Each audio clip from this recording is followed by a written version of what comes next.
We are live, Hello. Pat. Hi, Jess. How you Hi. feeling today? You good? I'm good. How are you feeling? Feeling colorful like you? We're Ta-da! matching. We got the Woohoo! message. We got the message. We both said, let's wear that hot, nice, girly color today. Right? No one will know we had a text chain on the side coordinating looks. Oh, yeah. That girlfriend. That's like the top level of your career. You have somebody helping you get it together. Designers. Yes. Designers.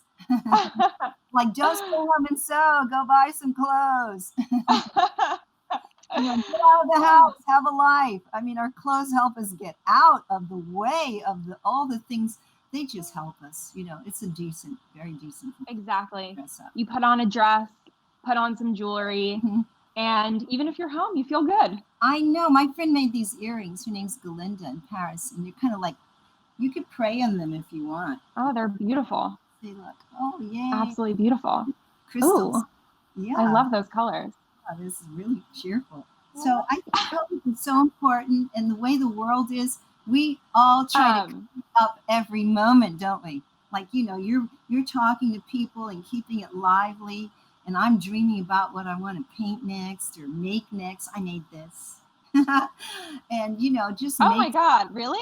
Yeah, it's like it's pajama, house pajama. Beautiful. Oh wow. Yeah. That is an awesome look. I didn't see the matching pants. Oh, the matching pants. There's a leg. You can do yoga in these. Ooh. Yeah. It's just a basic. Those are fun. Yeah, basic stuff, just like, now that we're at home, we can do that pajama look that we never did. But I'm so into lingerie right now because sometimes it's really hot at night. And I don't want to sleep in the nude and get caught off guard. So I put that lingerie on. Oh, you didn't see anything. You saw my outfit. Oh my goodness. Yeah, I mean, in LA here, it also gets very, very warm at night. I've been sleeping with all the windows open and that's right. Yeah, but all right, Pat, it looks like we have some viewers are here and signing on. So yeah, for everyone out there that's watching, I'm so excited to be back for episode number 9 of the Women Who Do series. So I'm so excited to return this week and continue discussing community and careers with incredible women who are making an impact in the world today. So for anyone out there that might be tuning in for the first time today, Women Who Do is a series that's dedicated to highlighting inspiring conversations during these historical and absolutely revolutionary times. And if this is your first time joining us, I'm Jessie Gray Rubenstein. It's great to meet you. And I'm Anne Klein's granddaughter. So this series was truly dedicated with my grandmother in mind to celebrate her legacy as an innovator and someone who inspired women globally. In these uncertain times, her message of empowerment and strength is absolutely critical to uphold. And what better person to do that with than Pat Cleveland? So again, Pat, thank you so much for joining us. Yeah, I'm glad to be here because there's a lot to talk about. Girls like to chat and we like to talk about clothes and jewelry and men and the times we're in. And, the seriousness of the world is just so overwhelming because it's part of us. We are in this movement now to have a higher consciousness, to be able, women to vote, get out and vote, do your thing. Important that you realize you have an inner self, an outer self, what you wear, how you feel, what you think. It gives you the longevity to do the things you want to do in your life. You need to really pay attention to your inner self in these days, especially your immune system, what you eat. You are what you eat. I think I'm a carrot today or a lemon. I don't know. Mostly, your best accessory is when you're joyful. And if you can find that little piece, like, Anne Klein used to dress us up in all of these colorful, so she would put these scarves on us with these African sort of things, twirly turbans, or either put us in some like really beautiful tubular skirts and put us in pants, so we can move around. I mean, she was something else.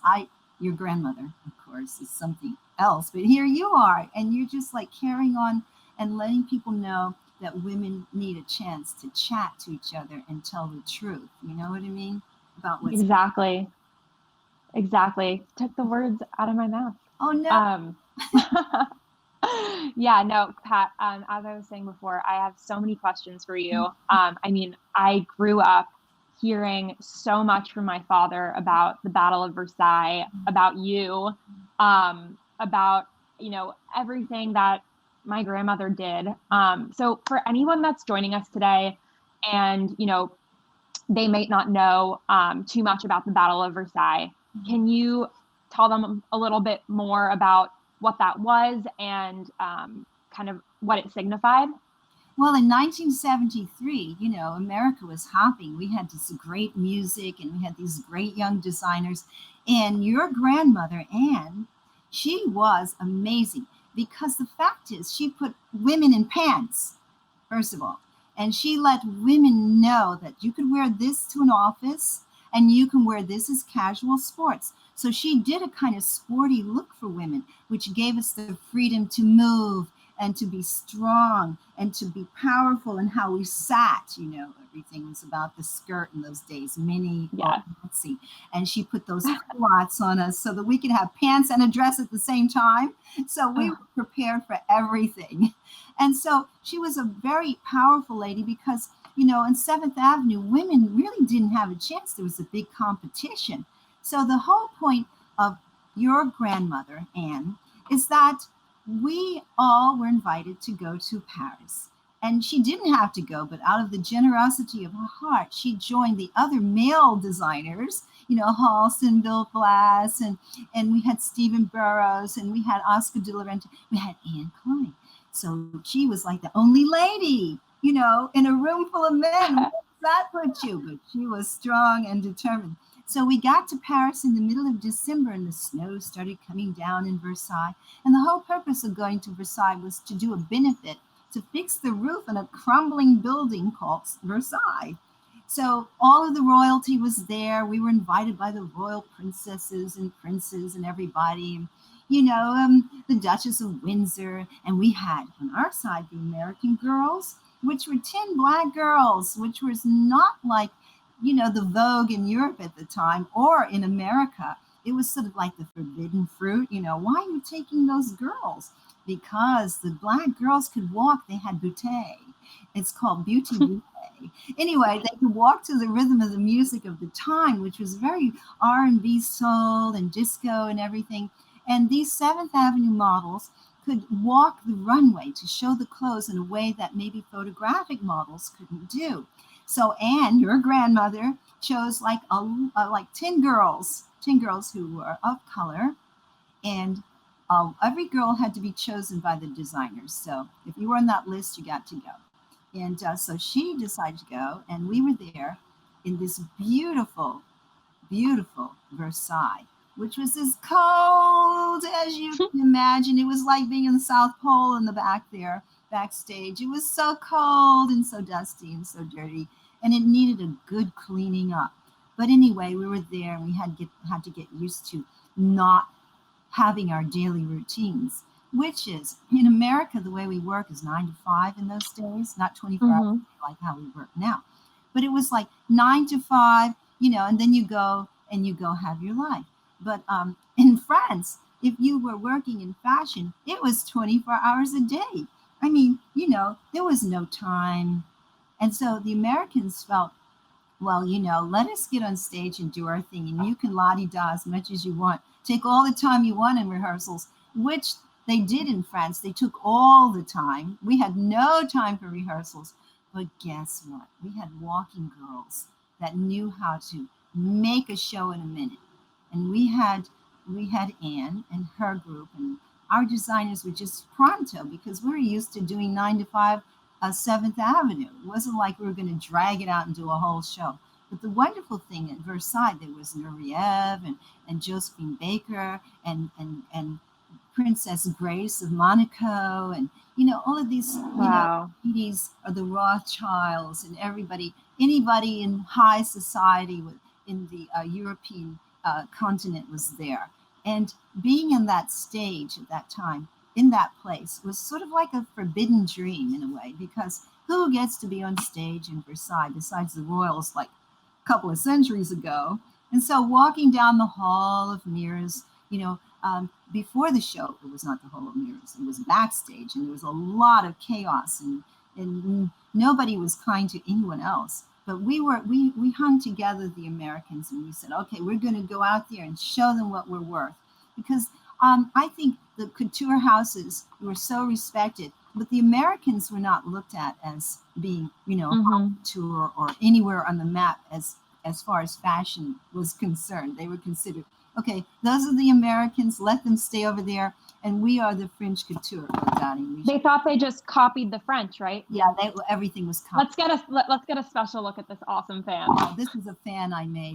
Everybody has to have so beautiful. Right? So back to reality. The reality is that we were so tight and so condensed, and our timing was so precise that we could do a show in 1 minute that would take somebody else 2 hours to do. And in this very tight timing of the show and our music and the kind of walking that we did and our simplicity and lighting, we really stole the show. It's like when you're doing a piece of art or something and you don't want to overdo it or gilt the lily. Well, they were gilting their lilies over there. They had rockets and dusty old stage sets and too much. And the show went on for hours. And then when it was our turn, it was like, oh God, a fresh breath of air. Oh, good. We can see this show and enjoy it, and we don't have to suffer through. So what happened is that, yes, they loved the Americans, and your grandmother was the only woman designer over there. And so that's kind of what got written up, the only woman designer, Stephen Burrows, the only young Black designer, and the American couturiers. And we had Yves Saint Laurent, Givenchy, and I had a great time when I was there. I walked down the Hall of Mirrors with tall Givenchy, and everybody's strolling down the Hall of Mirrors in Versailles, because it is a long hallway with a lot of mirrors, and in the dark, the candelabras were flickering, and the cherubs were dancing on the ceiling, and the princesses had their real jewels on, and we just thought, how did we get here?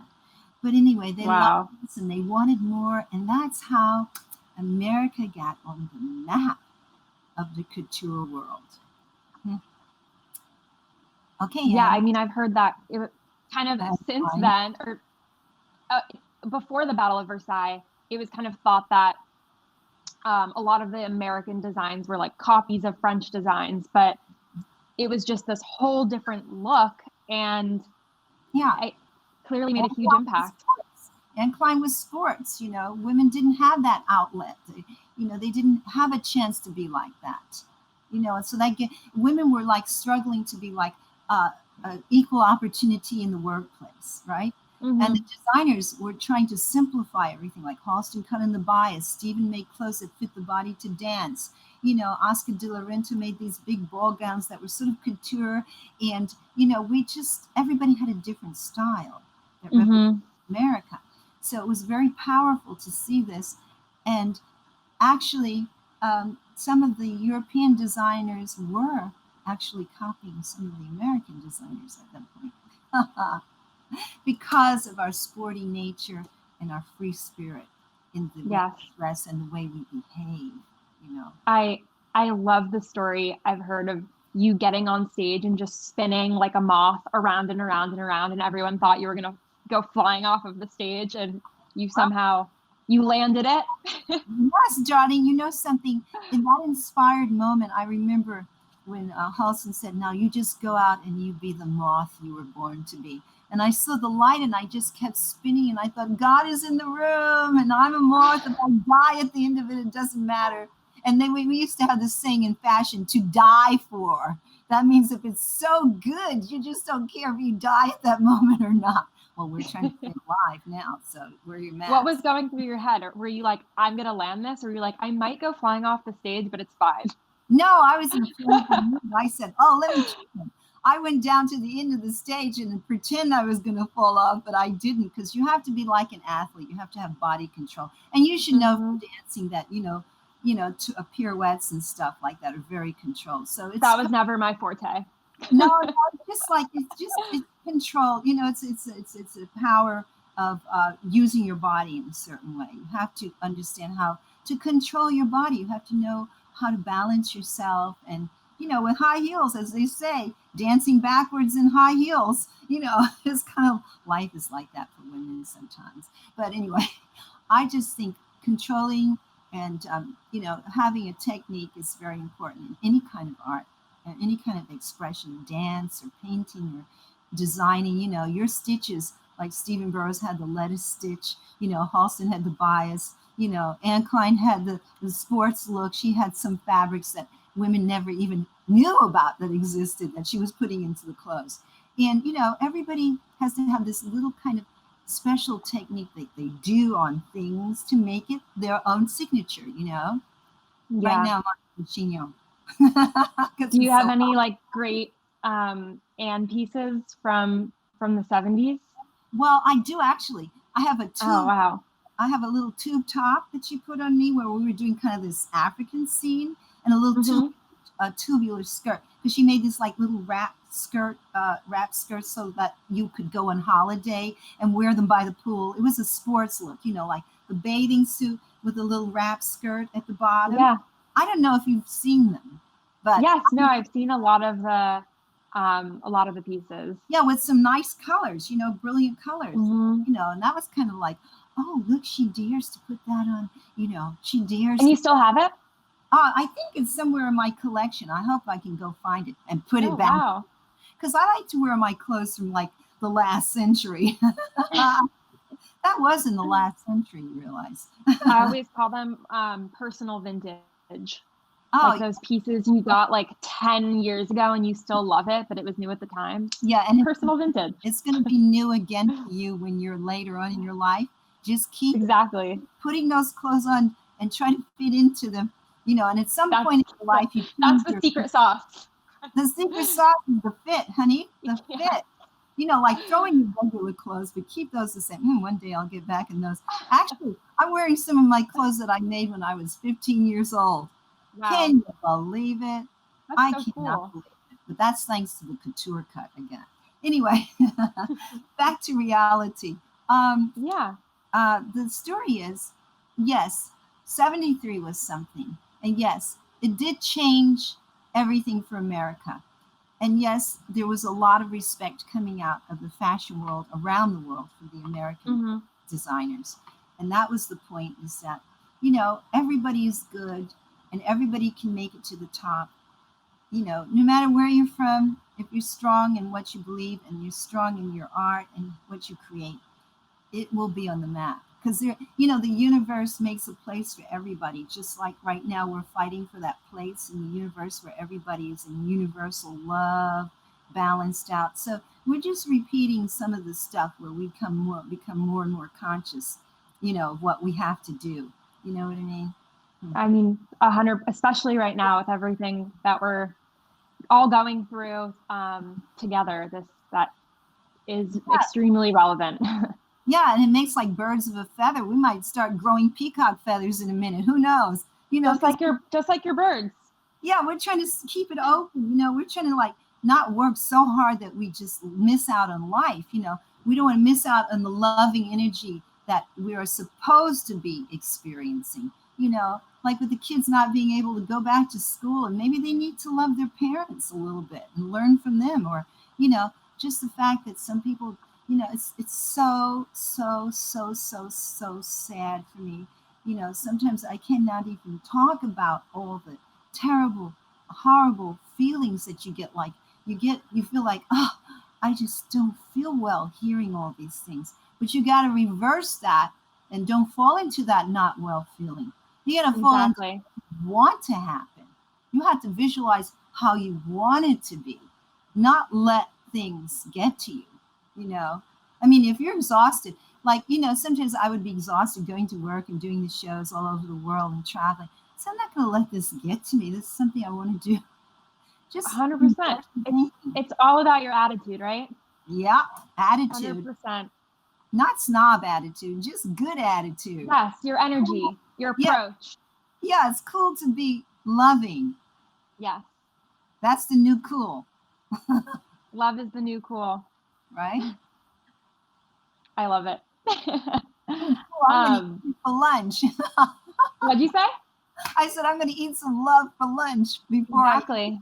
I'm going to just Right? Before every women who do, take a bite. take a bite of that part of yourself. You know, I have this new thing I do now. It's like it's a funny thing. I actually learned it from TikTok, but it's like You learned the TikTok? Yeah, I learned something from TikTok. It's kind of a joke, but they say What is it?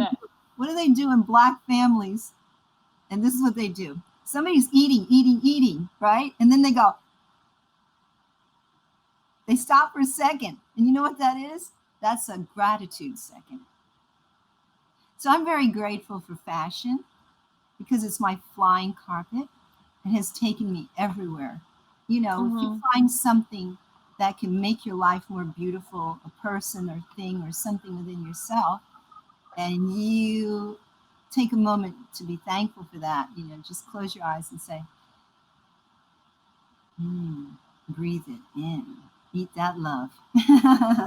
You know what I mean? That's what you do. I know. I've been every night before dinner with my husband. We always list 3 things that we're thankful for that happened that day, and it's true. It just kind of like lifts your spirit and makes you feel so much better. Yeah, because every day leads into the next day if you're lucky, and then you forget to do that. If you forget to do that, you're missing out on a part of your bigger self, you know, because that takes you out of that little tiny kernel, and then you kind of like bloom out, and it's just like, oh my God, I got out of myself for a minute, you know? Yes. Did you get that? You got that too, right? Yeah, you get the like almost like a buzzing here, and you just feel very centered.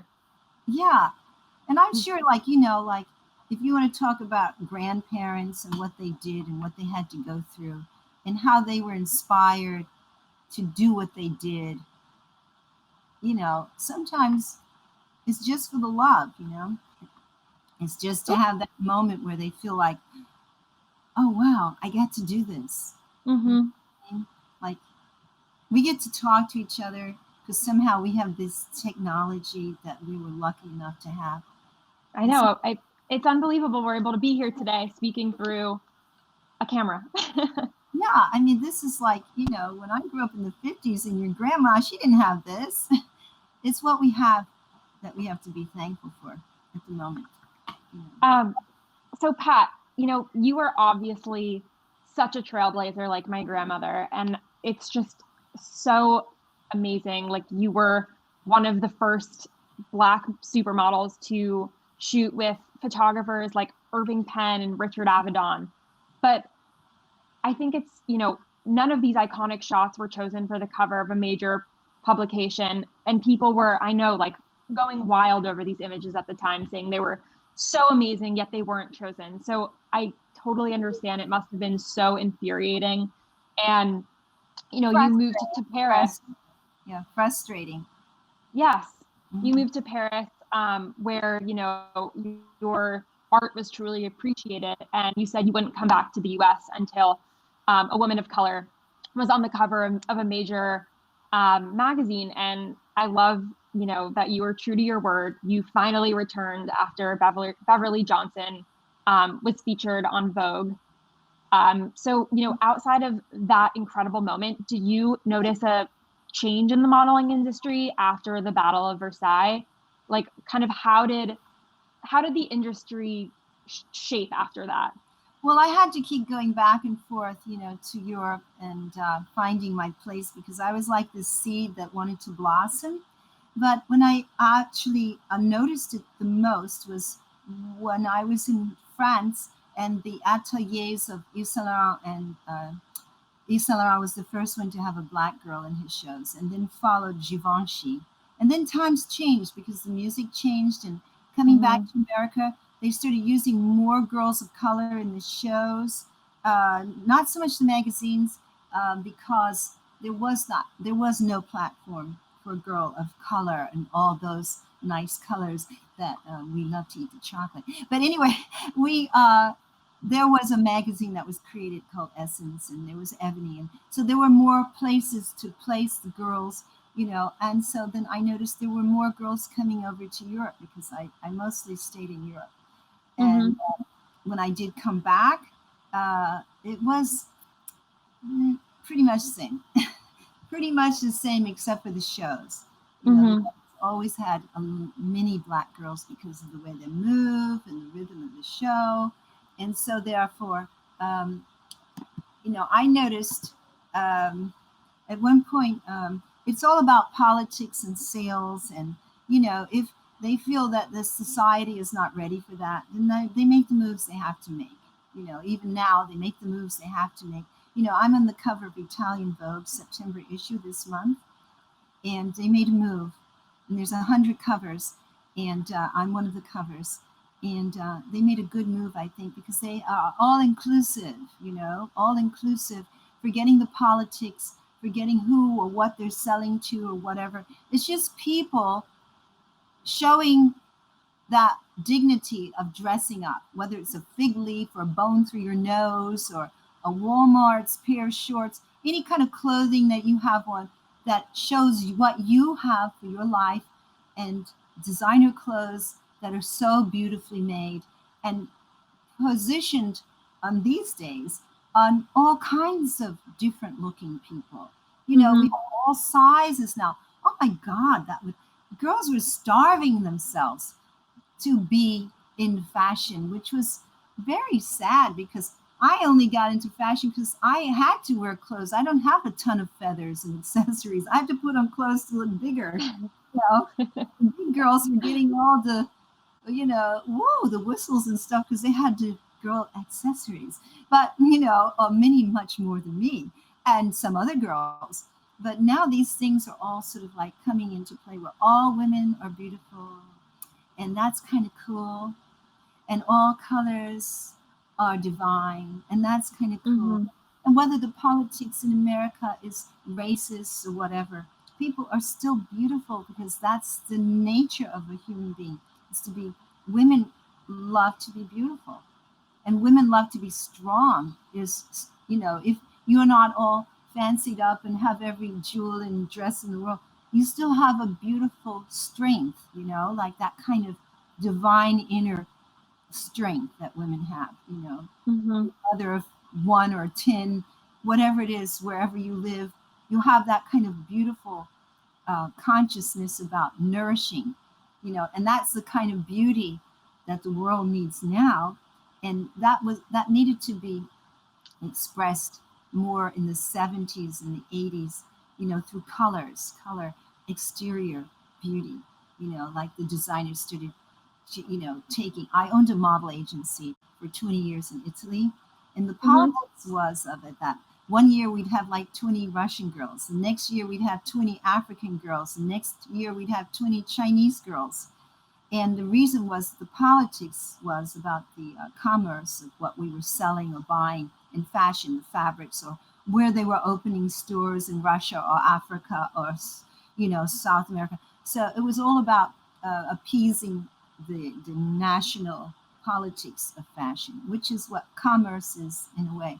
So sometimes that is just what it is all about. And that's why it's very kind of like political and sticky, and, it separates people in a way.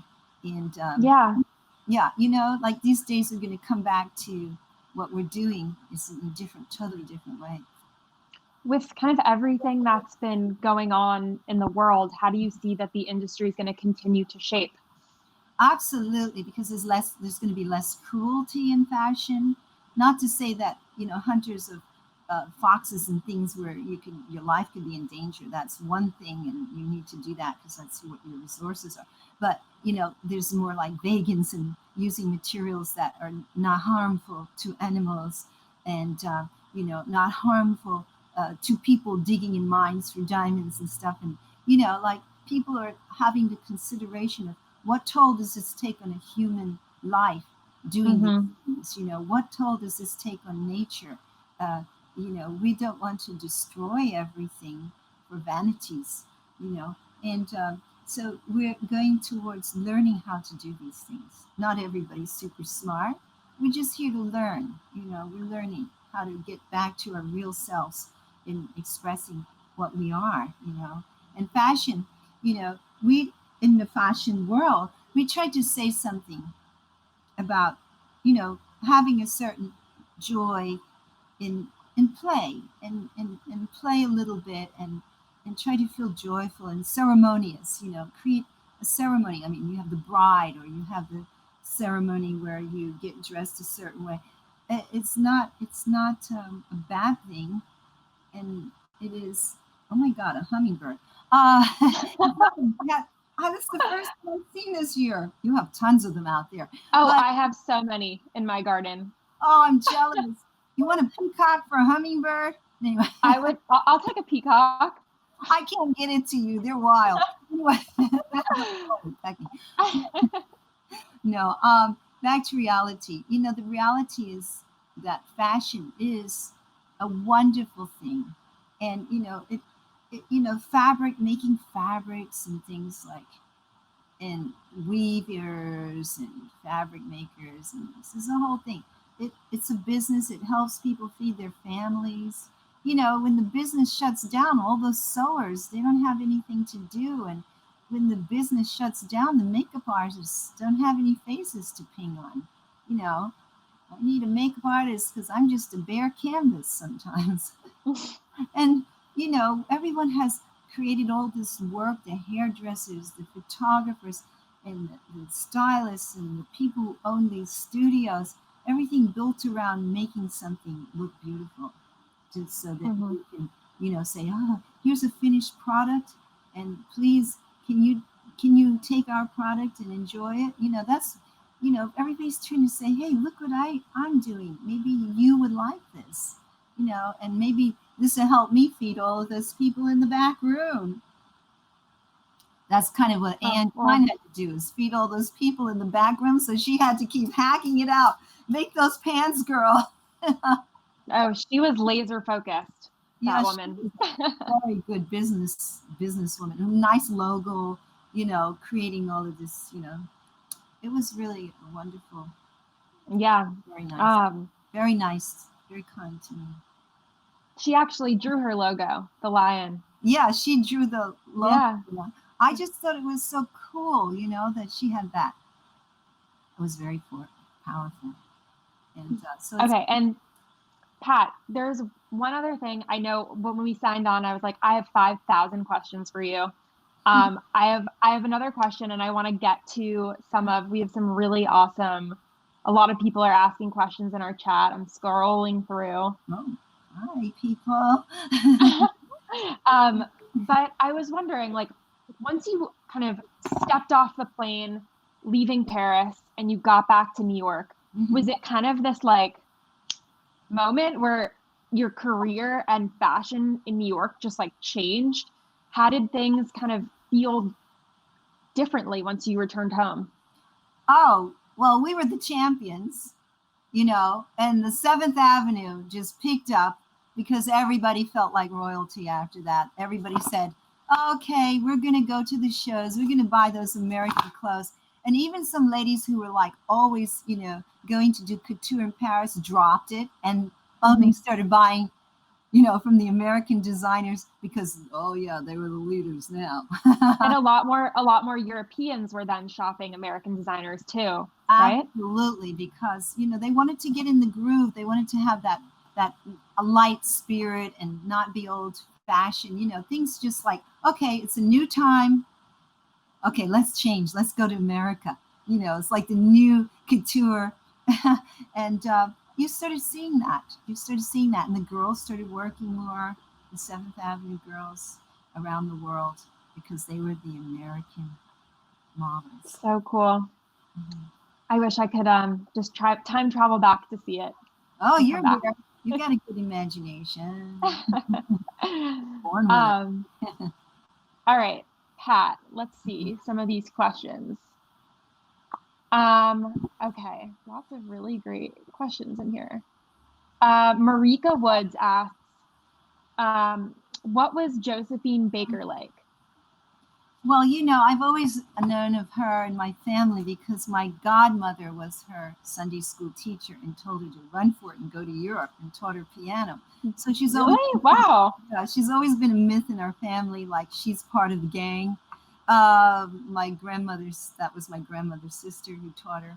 And so we've always sort of like, admired her. And my mom used to know Josephine Baker because they would party when Josephine Baker came to America. They would party together, and so she was kind of in our circle of family, and so everybody was so excited to see Josephine Baker. But I had already been in Europe, and I had already you know when Josephine Baker came to America, she had this thing at Carnegie Hall, and she asked me to get on stage and dance with her, and I did. And then she said, Wow. I was taking over. And then, so I made this song. It's called Tonight, Josephine. It's on iTunes with my friend. It's all about Josephine Baker. Tonight, amazing. And it's on iTunes, so you can hear it if you want. And here I have a picture of me and Josephine Baker here. This is not at Versailles, but this is another time. And then in the film of the Bill Cunningham, you can see some photographs that he took of the gang with Josephine Baker. And I just remember that one time I wanted to go dance with her, and she was doing this show at the Balbino, but the day of my rehearsal, when I was going through my audition, she died. So I didn't get to do that. But you know what? She was so beautiful. She was so beautiful. It was like when you meet her and she's in full drag, you don't know, is that a real person? Because she wears eyelashes and she's covered in jewels. And, it's like, that's what a fairy godmother's supposed to look like. That's amazing.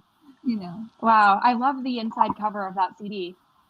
Oh, yeah. It has a lot of pictures and things, of, maybe I don't know how, maybe I should send you one or something.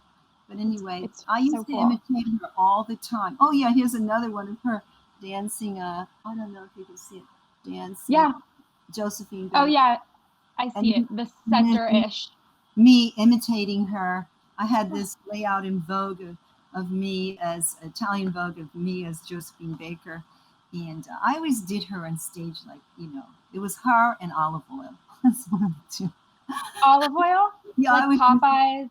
I always used to imitate olive oil from the ski.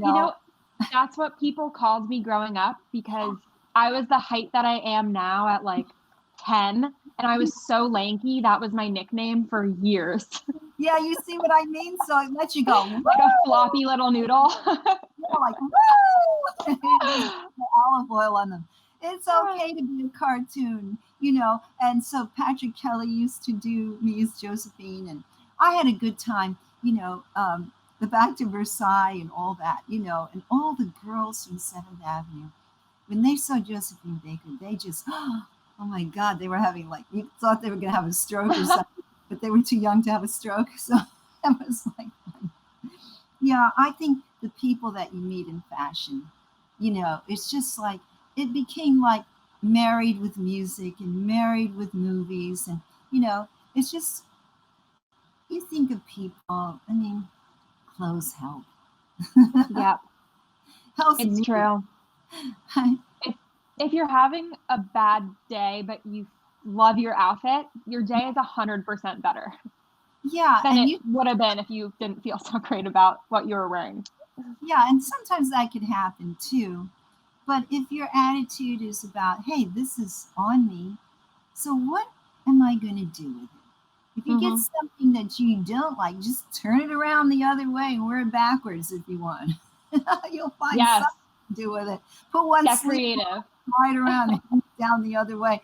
Girls, we got to create our own styles too, It's not like, and then top it out with a good jacket if you just want to have that underneath, you can have a classy jacket on the top. I love it. Wow, Pat. Well, I could literally ask you questions for another 2 hours. I think we have time for one last question. There's so many great questions in here, so I want to get to one more. Lou asks, I love this. Pat, when you get dressed every day, what is the first piece you start your look with? Oh my gosh. Like it depends on where you're going.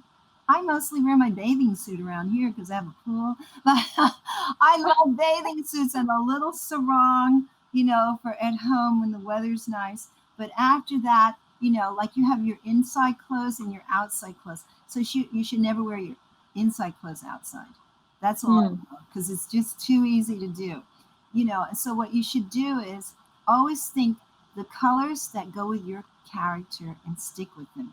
Like they have all of these tutorials on, what's a winter color, summer color, what color goes with your eyes and your complexion. Just get into that. Find those colors. And so when you get your clothes, only choose those colors for your personal wardrobe, because then you won't be confused. And of course, I have this method since I traveled a lot and I had to have my closet organized. It's all color coordinated, like every day of the week. I have to have at least a little bit of that color on. So color coordinate your clothes for a day. Every day of the week has a color. That way you'll never get confused. And believe me, it can be confusing if you don't have some kind of order. So I just think, depends on what part of your body looks the best. You can leave it out the longest. But I pretty much cover everything. If I had to, I'd just jump in a sack and throw it over me. Cut a hole out and put my 2 arms through. I'm ready to go. So it's basically, everything is basically a t-shirt anyway, but it's got to have some color. I find the colors closest to my face, I choose that first. I love that. Well, a great message to leave us with. Color coordinate your closet and put on what makes you feel good. Yeah, because, life is too short to be worried about what other people are thinking. Just be decent, be a lady, in the right places. In the other places, exactly. Well, it's up to you. Pat, you have been absolutely amazing. Thank you so much for joining us today. Thank you so much, Jess. You've been really fun pre-talk and after talk. Yes. Keep it cool and keep it decent and make your life healthy. Stay safe. Wear those masks. Change the filter. Yeah. And, if you have to wear gloves up to evening gloves to go out, just wear some gloves when you go out. You can always some silk gloves, match them to my mask. Yeah, that's a great idea. Great. Exactly. Boy. I like that, actually. I mean, I haven't. Pat, maybe we have some business ideas to talk about after this call. Some matching gloves. Yeah, those airplane outfits, Zip up matching. I love it. Okay. Well, everyone that's out there watching, thank you so much for tuning in. And make sure to tune back in on September 16th for episode number 10 with Susan Miller. She is an astrology extraordinaire. Pat, when is your birthday? I'm a Cancerian. I'm June 23rd.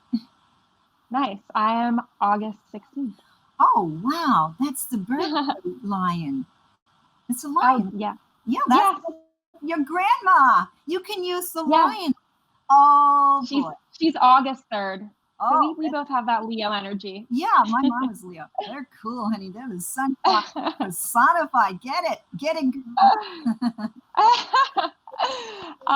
Well, guys, everyone out there, thank you again for watching. And remember to follow us on Instagram at Anne Klein Official and on Facebook at Anne Klein for all the latest updates on the Women Who Do series. Have an awesome Wednesday, everyone, and I look forward to seeing you next time. Ciao. Thanks again, Pat. Bye.